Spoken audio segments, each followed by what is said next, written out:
So the 2026 Jeep Recon has officially been unveiled, right, at car shows and whatnot, and there's other YouTubers out there that got a chance to see those up close and personal.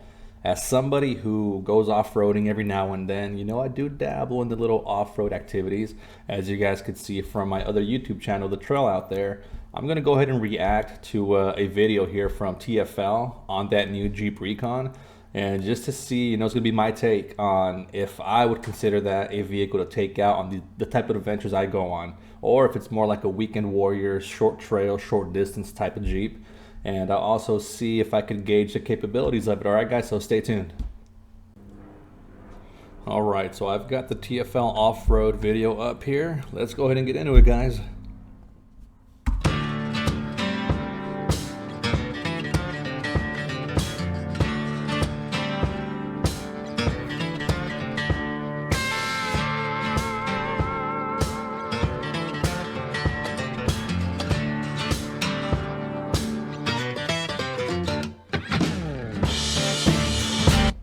That interior that they showed there, it actually looks pretty nice. That looks pretty sick here with the doors off. It's definitely a first that I've seen for an off-roader EV, and this is definitely true to Jeep's heritage, right, with the Jeep Wrangler.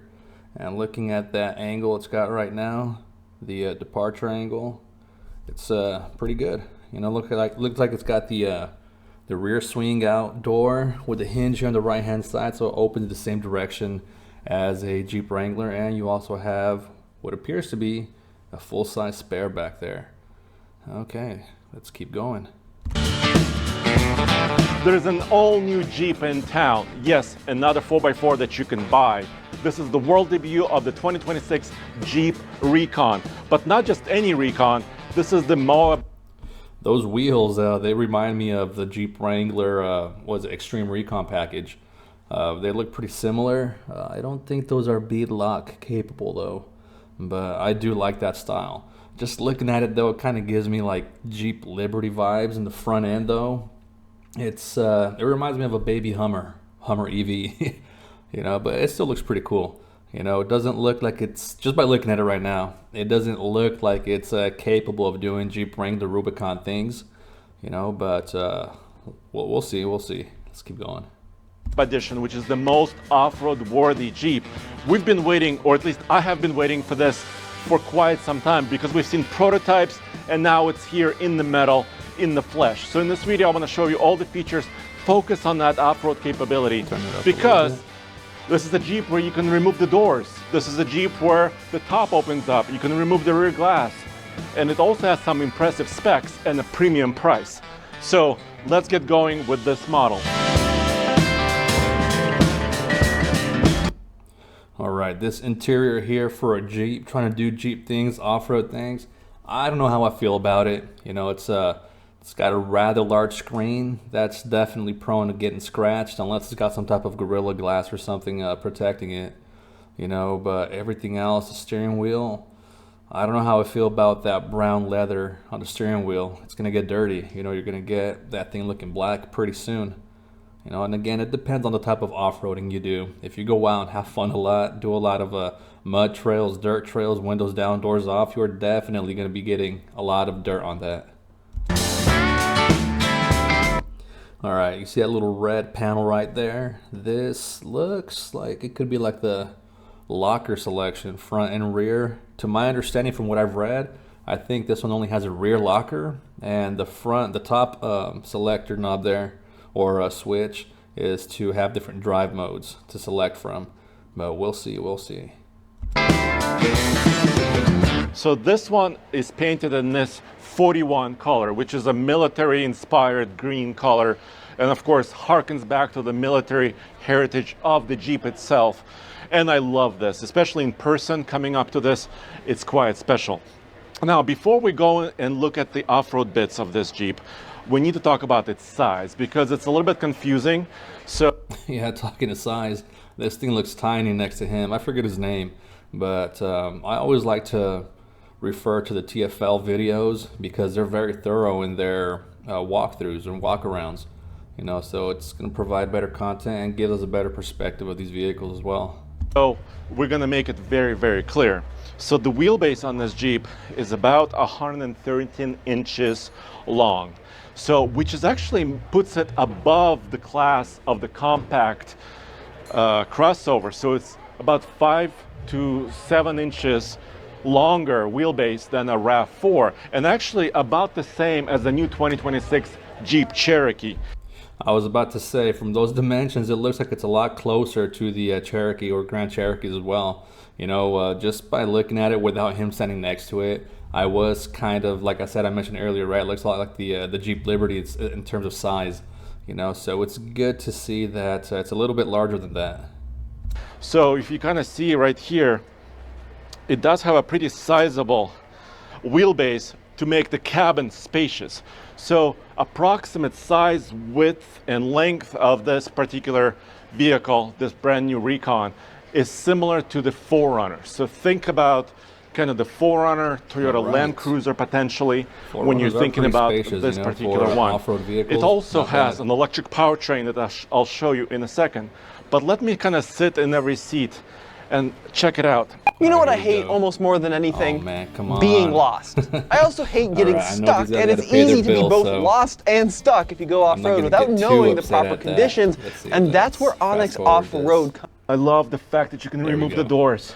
This is so special. But you know what? This is not a replacement for the Wrangler. This is a little bit more premium, at least on the inside. All right, there we go. You know, it's a little bit more premium on the inside, just as you could tell, right?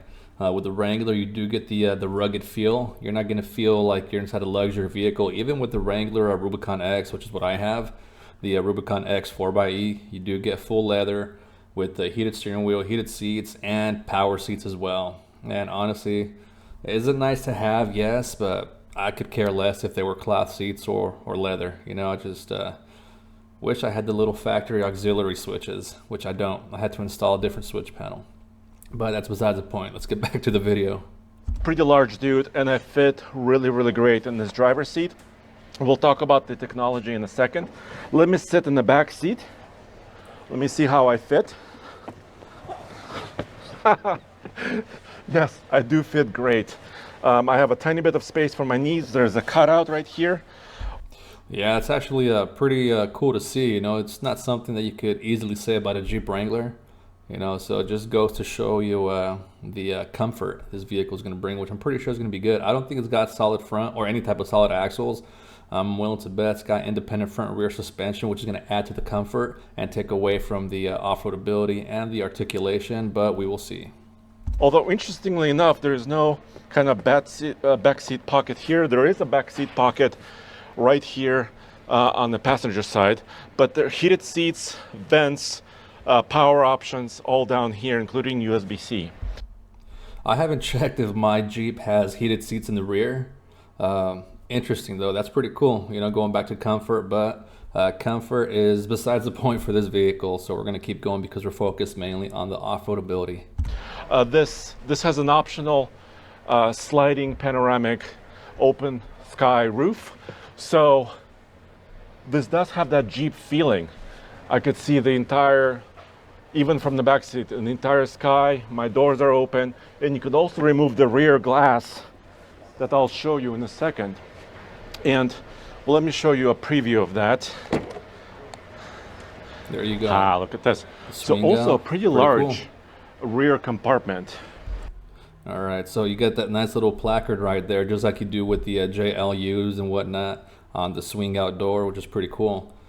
He did mention that you could remove the rear glass, which is pretty interesting.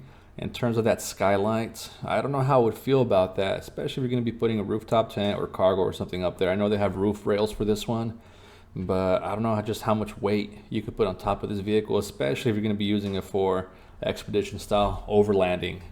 All right, so let's proceed. Check out the new Recon EJ. Yes, that's right. By the way, this is a pre-production model here. EJ, I wonder if that stands for electric Jeep. Here in Los Angeles, right before the Los Angeles Auto Show 2025. FYI guys, this is the first time I'm watching this video, so my reactions that you're getting, it's literally first time watching reactions, okay? None of this is rehearsed. All right, so bear with me guys if I get some information wrong. So if it does have a couple of unfinished bits, please excuse it. This is a pre-production model, but you'll be able to buy it very soon because production starts early 2026. All right, so it's November 2025 right now as of this video. This is a pre-production model. It looks pretty complete to me. There might be just very, very minor fixes that they'll do to it, if any. And I mean, this is as close as you're gonna get to production, I'm willing to bet. You know, unless like it's going to cost millions of dollars and just taking back so much time if they go back and redesign the whole thing and this is just a concept. So I'm willing to bet this is going to be what you're going to see out on showroom floors and out on some trails. Now, here's what I was talking about for the glass. There's 3 latches here on the back glass with, of course, the heated element inside the rear glass. And there is also a wiper. Check this out. There's still a wiper on this glass and a spare tire hanging in the back. So it has all those functions, all the functional design, and really cool, I think, look. And of course you can see the rear lamp, rear hinges. All right, 4xe Moab. I don't know if that's a trim level or not. I mean, it'd be cool to see if they make a Rubicon version of this. I don't know if that's exclusive to the Wrangler, but because you do have the Moab edition Wrangler, the Mojave and whatnot, you know, it's something to look forward to, I guess. If not, Jeep, hint, hint, make a Rubicon edition of this, make it more off-road capable, more aggressive. And this is the Moab, and they're calling it 4xe, which is a name they've used in the past, of course, to describe plug-in hybrids, but this is now all electric and trail rated. So also the side glass, let me just show you this. Zach, can you get in here? The side glass has its own set of little latches, and you can also pop it out, and there's a little Easter egg. Can you see that? There's a little Easter egg down there, right there in the glass. So you can really actually get it open to the elements that get that true Jeep spirit in this particular Jeep. You know, I'm not the type of person to remove the freedom panels and take the doors off of my Jeep. It's just a personal preference. You know, I mean, I know it's going to get dirty every now and then. It's just, man, it's a hassle, you know, and you never want to risk getting your stuff rained on. Sometimes you have to sleep inside your vehicle if it's way too cold outside, or I don't know, might be flooded too. You know, you don't want to get water in your tent for those of us that use ground tents. But I could see why sometimes people want to take those off. You know, you want to get that breeze going, especially if you're going on a nice, easy forest trail. You want to feel that breeze, smell the nature sense and everything. I know when you go out towards Capitola, Big Sur, and those areas, the ambience, right? It's pretty cool. So in places like that, I could see why. But if you go into high dust areas, if you guys have ever been on a side-by-side in the desert, you're mobbing, you need goggles for that stuff because you're going to have some muddy tears coming out of your eyes. All right, so let's get back to it. Now, let's talk about the off-road bits before we move on to another model. Zach, let's start in the front. Let's start with the tire. So this is riding the Moab version of the Recon, is rolling on 33-inch all-terrain tires. They're not super aggressive, but I can tell there's siping. The sidewall is protected. This is the Nexen Rodian ATX. So I don't have a lot of experience with this particular tire. It's a 265/70 R18, so it's an 18-inch wheel and basically a 33 diameter tire, which is pretty sizable. The other impressive spec is that this has about 33.8 degrees of approach. All right, tire size. So you pretty much get a Jeep Wrangler Rubicon tire size on this, all terrain as well. One thing that I am, I guess, not concerned about, but be something worth looking into. I know with a lot of electric vehicles, when it comes to tires, you have special EV compound tires because EVs weigh a lot more than internal combustion engine vehicles do. And because of that, you need a special type of rubber that's going to last longer and also withstand the weight of that vehicle. I wonder if these are going to be like 10-ply tires or if it's got its own version of all-terrain EV compound, which man, on one of my EVs, the Tesla we have, we just replaced tires 2 weeks ago, and yesterday driving down the freeway, we got a big old piece of a rebar stuck inside one of the rear tires. They couldn't patch it, so we had to purchase another tire, and those tires aren't cheap. All right, they're almost double what the regular internal combustion car performance tire car would cost. All right, so EV tires are not cheap, guys. So I'm curious to know if those are special EV tires or if it's just regular 10 ply or above all-terrain tires like trucks, heavy-duty trucks. It also has 23.3 approximately degrees of breakover angle in the middle. It's a pretty aggressive and angle. Also over 33 degrees of departure. So it has those very important off-road specs because, and I love. So it's pretty cool how they did it, right? You see how it's angled in the rear and the front bumpers, which, as you saw in the beginning of the video, where the Jeep was on an angle right there, and it's a pretty aggressive angle. With those 33-inch tires, I mean, my Jeep is completely stock in terms of suspension and tires, and it's pretty capable. It does stuff that I had a ZR2 Colorado before this Jeep, and that one, if you guys see my YouTube videos on the Trail Out There YouTube channel, that thing was done up, and that was pretty capable.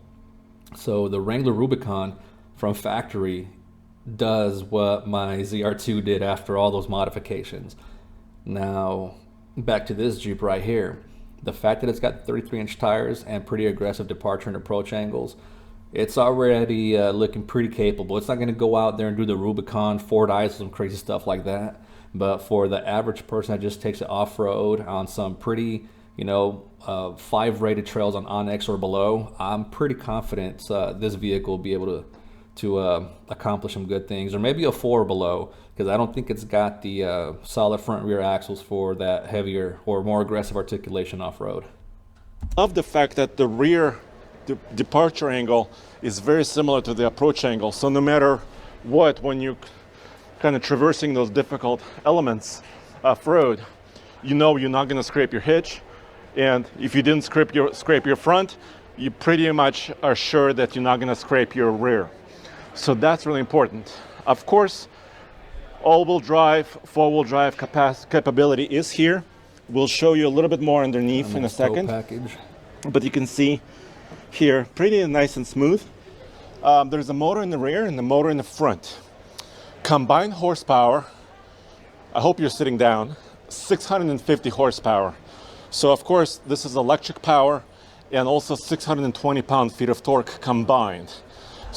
All right, so this thing's pretty torquey and powerful. All right, so it might prove to be, I guess, a bad thing if you're doing light rock crawling. It's a lot harder to do throttle control on an electric vehicle than it is, say, a gas vehicle or a diesel vehicle. So it's going to be interesting to see these out on some trails or technical stuff if they slingshot their way through obstacles, which it's going to be extremely jerky on the passengers and the suspension. So there's no shortage of power. Jeep says the Moab edition will have a 0 to 60 of about 3.6 seconds. That's insane. Which is kind of bonkers. When I look at an off-roader like this, 0 to 60 is not the first thing I think of, and also 650 horsepower is just nuts. The battery here is about 100 kilowatt hours. All right, battery. I'm curious to see where the battery is placed here, because on the 4xe, it's on the right underneath the back seat, and it just takes away from the Jeep experience when it comes time to fold those seats down, store some cargo there, or even sleep in your vehicle. You have to have an additional platform to make everything level. Otherwise, you're going to have a step that's about a foot deep. So I want to see how they did the battery. It's more than likely straight underneath the vehicle, like the Cybertruck and the Hummer EV and other EV trucks out there. But we'll see what Jeep does. So the battery is not that huge, although this vehicle does weigh just over 6,000 pounds. Pretty heavy. Which makes it pretty heavy, in my opinion. But it does have a trail-rated 4xe badge. So back in the day, about 10 or 15 years ago, this meant that the vehicle with the badge could traverse the Rubicon Trail. And I'm not 100% sure if they've tested this fully on the Rubicon, Man, if they tested this on the Rubicon, they probably did the offshoots, you know, the bypasses, and they probably rated it with the range or something, but that is not going to go through the Rubicon, at least all the obstacles. But I believe the off-road chops of this vehicle, because of all the kind of gear. All right, let me pause it here. Look at that grille, that front end.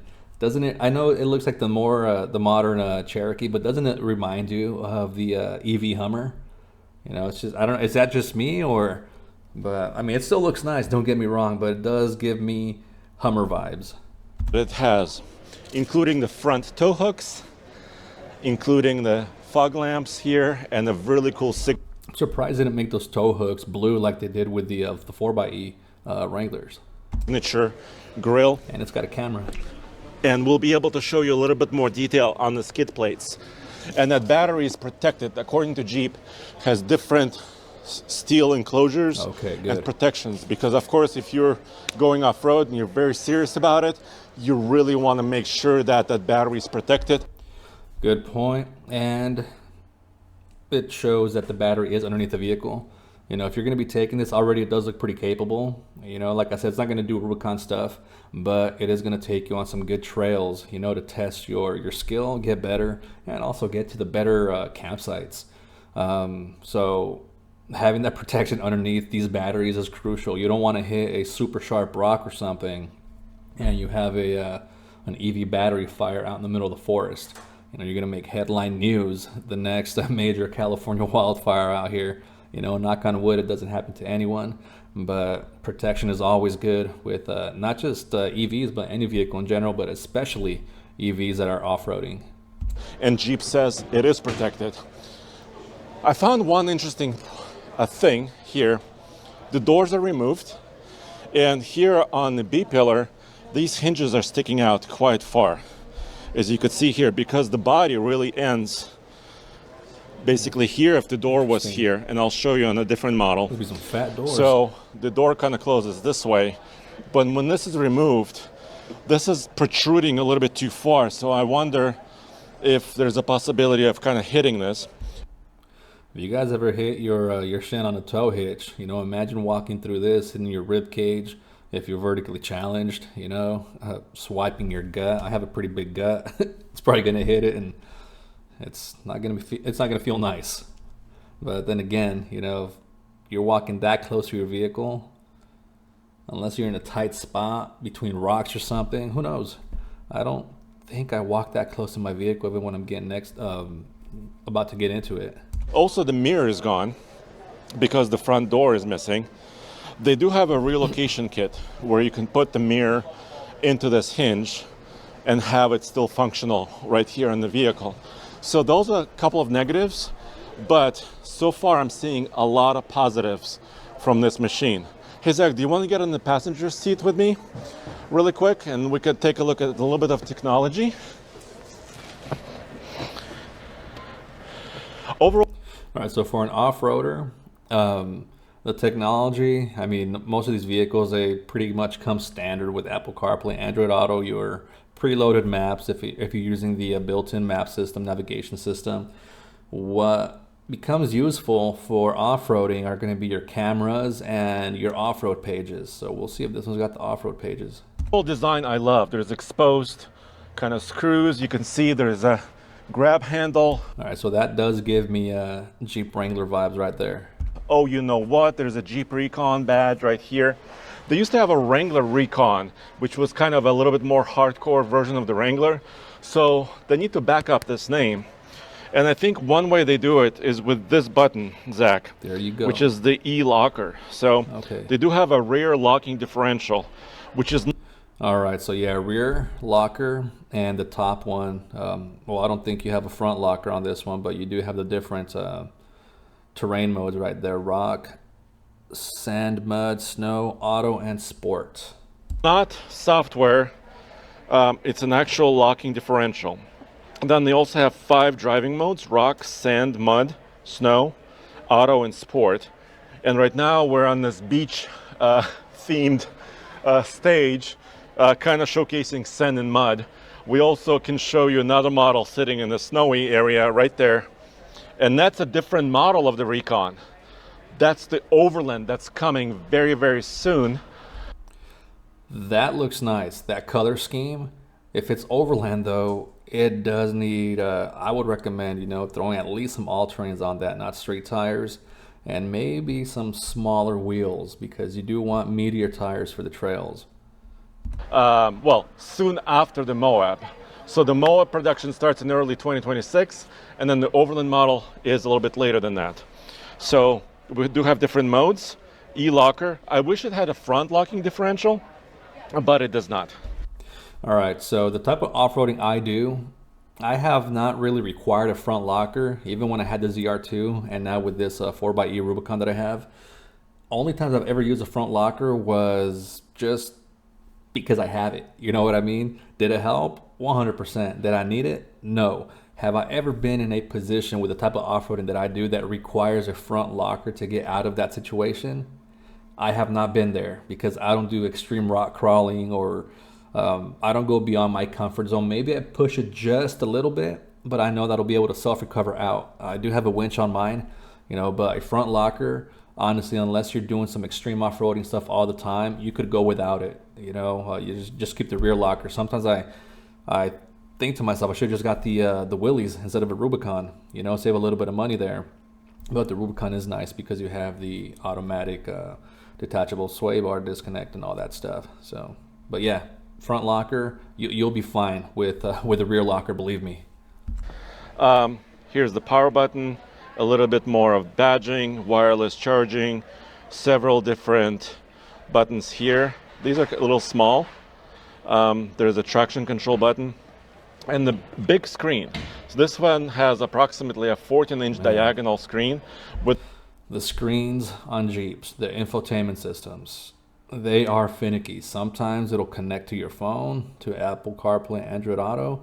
Sometimes it'll completely forget that your phone exists and you have the preloaded navigation system that pops up. You know, with my Jeep, I've had to forget devices on the screen and reconnect Bluetooth, reconnect Wi-Fi, and it's just a hassle because one moment it's working, you're using your Google Maps or Waze, and the next moment everything just disconnects from your phone while you're driving, and you have to pull over, you know, and just start everything from scratch again. It's pretty annoying.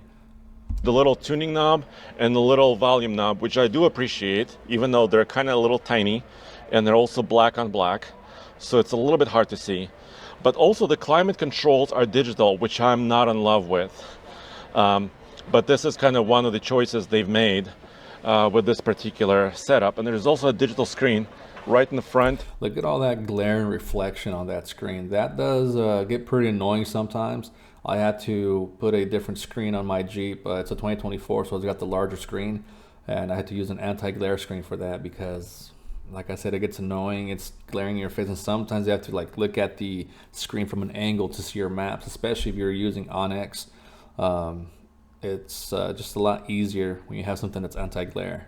So this being a larger screen, I don't know how I feel about it personally, just having that much glare inside the cabin. And once again, this is kind of hooked up to power, shore power here for the LA Auto Show.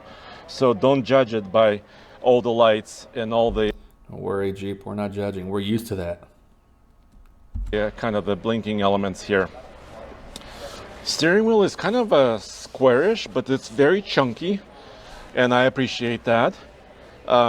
There is a grab handle here. There's a grab handle basically for every or 4 points around the vehicle. So when you have 650 horsepower, I can appreciate this chunky wheel. There is cruise control, including adaptive feature right here. And of course your menus and your controls on the left here. That adaptive cruise control that the Jeep's got, at least with the Rubicon X. And behind it, there we go. Yeah, it looks like it's just detects the front traffic in front of you. You know, it's not going to keep you in your lane or anything like that. You know, so it's just meant for spacing between you and the vehicle in front of you. That's what this one looks like as well. Yeah, because you do have on the top the little car there, you're going to increase, or the bottom car decrease the space you want between you and the vehicle in front of you. Steering wheel, there's volume and station knobs. Case would be ecstatic to find out that this still has the same interface on the back of the steering wheel for your volume controls, and your stereo selection, your stereo channel controls. I don't know if I can show you all the features here, but of course there's 360-degree cameras, ambient color personalization, dashboard, electric vehicle. Speaking of electric vehicle, the range on this Jeep is not very good. This Moab trim has 230 miles of range. All right, 230 miles of range.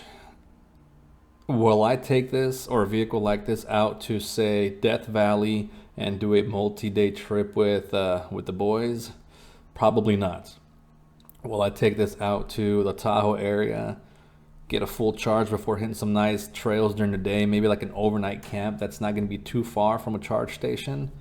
This looks like it's more that kind of vehicle so far, so it's not going to be considered, or I wouldn't consider this at least an overland adventure type vehicle, at least not yet.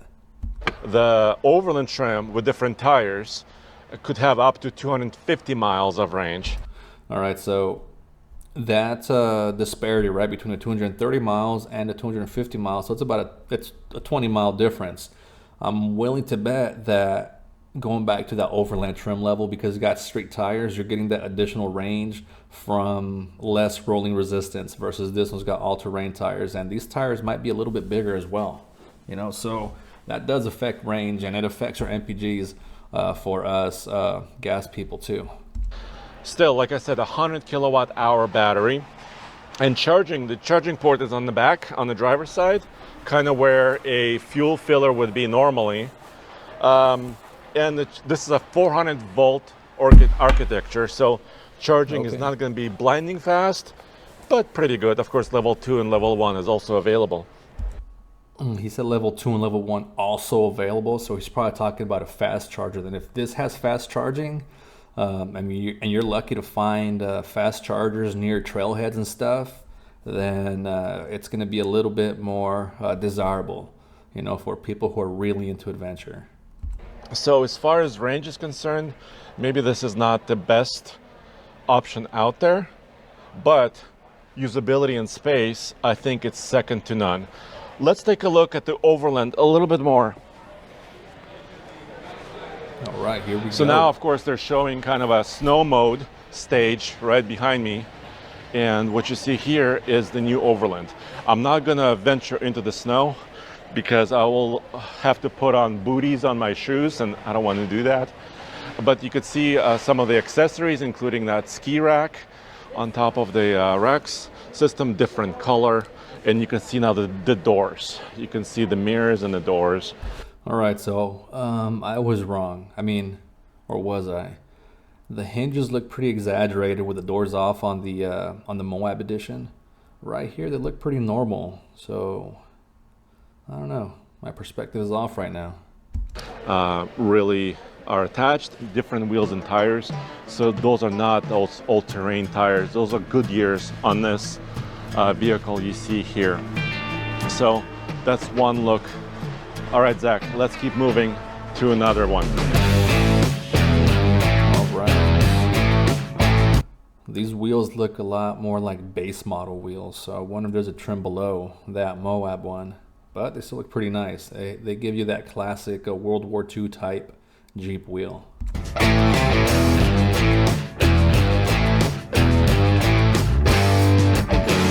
Now they have this display, which I think is super cool for many reasons. All right, so already you have, like I said, independent front suspension. So that is going to provide you a lot more comfort off-road, but in terms of articulation, you are going to be experiencing three-wheel mode, some tires up in the air and whatnot, you know, which is nothing wrong with it. But in my opinion, the more tires you have planted on the ground, you know, the more traction you have, the safer it is. Reasons. This slope is approximately 30 degrees. So they're just basically showing that the Recon can do this. Right now on the camera, this 30-degree slope, it doesn't seem too aggressive, but if you've ever been on a slope, even remotely close to this, and all you see is hood and sky, the first time you do that, it's pretty scary, you know, I'm not gonna lie. But with that front-facing camera there, with the Rubicon, it's an extra set of eyes in case you don't have a spotter, you know. You do need a spotter sometimes for tire placement to get out of sticky situations. And I'll show you something else in the back. But before I go there, I really wanted to show you the skid plates. Steel right here in the front, all the way to the bumper. I love this. And then there's another, just a belly pan protecting the battery and a lot of different components. Also, the drive shafts are massive. You can kind of see it up here. And of course they have to be, because so much power is going through this system. And it'll be off-roading and kind of getting bound up. Of course, this is not a first drive. We don't know how it drives. But let's walk around here. I'll show you in the back. Now, back here, I love that they did this because it's a demonstration of the departure angle. And since this is about 30 degrees, this could be about 30 degrees here to the back, and it's not scraping.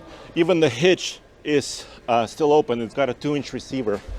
Speaking of scraping, with EV batteries and vehicles that are EV, you notice how the bellies of the vehicles are completely flat, which is pretty cool because you're not going to be having anything that snags down there on rocks or roots that are sticking out or anything like that. Or say you go into turtle mode, right? You high center, you know, it might be a lot easier to get out of a high center situation in an EV off-roader than with a regular internal combustion car that you have all kinds of pipes and bars and whatnot down there, differentials, you know, the pumpkin. If you hit that pumpkin, it breaks. You're stuck doing the trail repair. Sometimes you need to get towed out. Come around this way. And here's a cool view of that power sliding roof. It's now closed, but you can see how big it is, how it goes up here. And also on this side, it's kind of an example of what a removable window looks like. You can see a couple of attachment points, and of course the latches on the inside. By the way, behind the second row, Zach, walk around here. In the back here, there's about 31 cubic feet of space. All right, so that's pretty, it's comparable to a Jeep Wrangler. All right, so I want to see how that seat folds down. Hopefully they show that. And if you fold the rear seats forward, it's about almost 66 cubic feet of cargo volume. So it looks like they fold down flat. That's a pretty sizable amount. I would say it's similar to the 4Runner. Now, let's keep moving. The height is not adjustable on this Jeep, but there is 9.1 inches of ground clearance, which is actually pretty sizable, all the way to that basically belly, that battery. Yeah, there you go. All you really have there are the lower control arms, but everything else is pretty much flat. And I hope that's the armor they're talking about that protects the EV battery. You know, if so, I don't know, maybe some off-road companies might make additional armor for this, you know, some rock rails or something. But once you start adding those things to a vehicle like this, you will be reducing your ground clearance, in which case larger tires or increased suspension height comes into play. With this, I don't know how, I mean, they might make coilovers or something for it, you know, possibly a portal kit, but considering how heavy this is, I don't know if portals would be the way to go. So maybe very light suspension modification to fit some larger tires might be the best option for it. Right there, it's a little bit more than a standard Toyota 4Runner, but it's not more than, of course, like a Bronco 4-door full size or a TRD Pro 4Runner. I think it's kind of in the middle there, but I think it should be enough. I can't wait to drive it. You know me, I'm a truck guy, so we gotta talk about payload and towing capability. So not a lot of payload on this one. It already weighs just over 6,000 pounds, like I said, but there's about 850 pounds of payload. So with 4 people, you're gonna come close to that limit. Yeah, it's crazy on the Wrangler. You feel almost every pound that you put inside that vehicle. You know, you're weighed down in the back.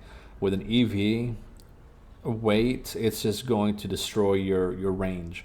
You know, so if you're an overlander, off-road, likes to go off for 2 or 3 days at a time, and you carry a lot of weight, you know, you have your fridge, you have your food, you have your drinks, you have your water, you have, well, in this case, you don't need the additional fuel, right? You take your dog, your tent, and if you want to add a rooftop tent, you know, that's going to be adding more weight to it, and it's going to decrease your range significantly. And with stuff like this, you know, it's not as easy as swapping out for a more efficient air filter, you know, doing something to your gearing or whatever to get better mileage. Like the EV range you get is the EV range you get, and it can only get worse. With electric batteries, you know, at least with the lithium ion technology right now, you do have battery degradation over time, you know, so your range will start to decrease the longer you have this vehicle. I've experienced that with a few Teslas I've had, and it sucks, man. You know, you start off with about 350 some odd miles, and I have a 2022 Model Y that had like 300 and something odd miles of range when we got it. You know, now a full charge at 100% gives us about 250 miles. That's almost like, it's like 70 or 80 mile degradation there for the battery, you know, so that is the downside to having an EV. And there is a hitch, like I said, and the tow rating is 3,300 pounds, which is also not a huge amount. So I think the focus of this Jeep, you know what, especially with the doors removed and maybe the windows removed, you can gain a little bit of payload, so you gotta be careful, but it's really fun, just mostly to go out there and have an adventure, but it's not really for towing heavier trailers. Now here's another display they have here. This is an Overland version, so this is not the Moab trim, but nonetheless, there is water right here in front of the vehicle. It's not completely filled according to Jeep. I mean, that's gonna happen during the big show. I just wanna show you behind the scenes. And that demonstrates 24 inches of water fording ability. So you can kind of see it's a little bit lower than that now, but basically the whole point is that all the components are sealed. So if you're worried about mixing electricity with water, that's no longer an issue, because many different vehicles like the Rivian, the Hummer EV, Cybertruck, all those off-road SUVs or pickup trucks have already shown that water is usually not a problem. And I say usually because there was one recall, I'm not going to name names, from the GM side, where some water was getting into a battery enclosure, but in generally speaking, water is not a problem for these new off-roaders that are all electric. So that's pretty cool. I haven't done many water crossings in the short time, you know, was it like almost 6 years, 7 years that I've been doing off-road. Then again, I'm not looking for water crossings. If they're there, you know, always make sure you get out of your vehicle and you know the depth you're going into. Other than that, though, it's pretty cool to know that these are sealed. And even this Overland version, by the way, in this cool copper color, I think they call it Coppercino. Is that awesome? They have all the cool names. Yeah, that's pretty neat.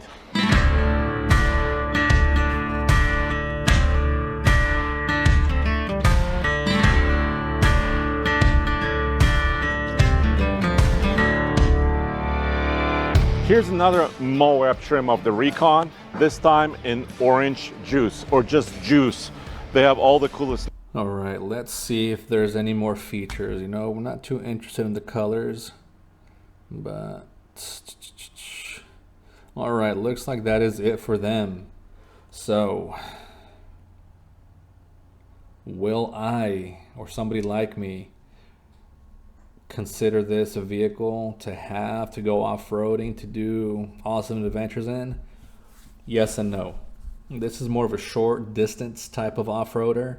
It's definitely going to save you money in terms of gas because even with a 4xe, you know, it's every trip I'm in the hundreds spending fuel, and it's not even driving too far from where I live. You know, I'm about 5 hours away from Alabama Hills, 3 hours away from Tahoe. You know, so when I go to Alabama Hills, I do spend about maybe $200 in fuel, you know, but don't quote me on that because I also like to buy snacks at the gas stations, you know, but it's a lot cheaper. All right. I wouldn't trust it to go the distance in a long trip in the desert. You know, I wouldn't even recommend you put yourself in that kind of danger. All right, but it is a pretty nice looking vehicle. It does look pretty capable. Given the recent issues with the 4xe batteries, the recalls it's had, you know, hopefully Jeep learned from that and they just went with a completely different battery supplier, or they fixed whatever issue was causing the 4xe recalls, which is the separator issue in the battery. But it's a nice little vehicle. You know, it does have a price tag, I think, of about $67,000. It's a little on the steeper side for my liking. If I'm going to be spending that kind of money on an off-road vehicle, it's not going to be an electric one. It's going to be a Rubicon, you know, a gas one, or even the 4xe if they figure their stuff out with that battery. But this is awesome as a grocery getter as well. You know, you could use it as your off-road toy and also your around town commuter. People that try and do that with the Wrangler Rubicons or the Wranglers in general, you have the drag coefficient of a cinder block, and your MPGs just suck. You know, whenever you're just driving around in full gas mode in the 4xe, MPGs around town are maybe 13 or 14 miles to the gallon. With the battery on, depending on how long your commute is, I've averaged about 19, which isn't great, right? But when you're using that vehicle just for around town commuting, less than 21 miles or 20 miles for the Rubicon one way, it's amazing. Unfortunately, I can't use it right now like that because of the recall. They're pretty much recommending we don't charge a vehicle, and it needs yet another software update. But that is a story for a different time, guys. This was my take on the Jeep Recon, and it looks pretty cool. You know, I would definitely take it off-road to an off-road park and stuff like that and test its capabilities. Not too extreme, but, you know, just the more moderate trails. I'm pretty sure it'll do fine out there. If there's companies out there that make slight lift kits for it, you know, and improve its capabilities while decreasing the range, obviously, it'll make it even better. All right, guys, so I won't give it 2 thumbs up. I'll give it 1 thumb up. And we'll see once these are fully out in production, out in the real world. I'll see if I could find somebody that has one, and if they'll let us film them, you know, take them on some nice light trails to the off-road park nearby out here in Hollister. And if that's the case, hopefully, fingers crossed, guys, stay tuned. I do appreciate you guys watching today, and if you guys haven't already, go ahead, like, comment, subscribe on the video, the channel here. And like I mentioned, I do have another YouTube channel called The Trail Out There. That's more for my adventure side of the house. All right, guys, I'll see you guys on the next one.